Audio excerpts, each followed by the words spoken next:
আসসালামু আলাইকুম। সাদিয়াডুর পক্ষ থেকে সবাইকে স্বাগতম। আশা করি সবাই ভালো আছেন এবং সুস্থ আছেন। প্রতিবারের মতো এবারও ন্যাচারাল দরজা নিয়ে আসছি। দরজাগুলো যাবে হচ্ছে আপনার নারায়ণগঞ্জ বন্দর থানাতে। এই দরজাগুলো রেট পড়ছে হচ্ছে পাল্লা হচ্ছে 10,000 টাকা, চৌকাট হচ্ছে 3,000 টাকা, 13,000 টাকা পিস। দুটা পাল্লা হলো 26,000 টাকা। 3D নকশা সহকারে পাকা 1.5 ইঞ্চি টিকনেস এবং সারি কাঠ দিয়ে দরজাগুলা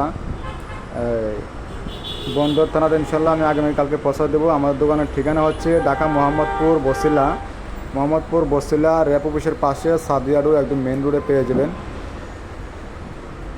যদি শাড়ি কাল নিতে চান ইনশাল্লাহ আমার সাথে যোগাযোগ করতে পারবেন। কম দামি মালও আছে, দেওয়া যাবে। এই পাল্লা যদি আপনার 7,000 টাকা আছে, 6,000 টাকা আছে, পাল্লা চৌকাট 3,000 টাকা আছে, 2,500 টাকা আছে। প্রত্যেকটা দরজায় কিন্তু প্রত্যেকটা জেলা থানা পর্যায়ে ডেলিভারি চার্জ ফ্রি। সবসময় স্ক্রিনে দেওয়া নাম্বারে যোগাযোগ করবেন। সবাই ভালো থাকবেন, সুস্থ থাকবেন। আসসালামু আলাইকুম ওয়া রাহমাতুল্লাহি ওয়া বারাকাতুহু।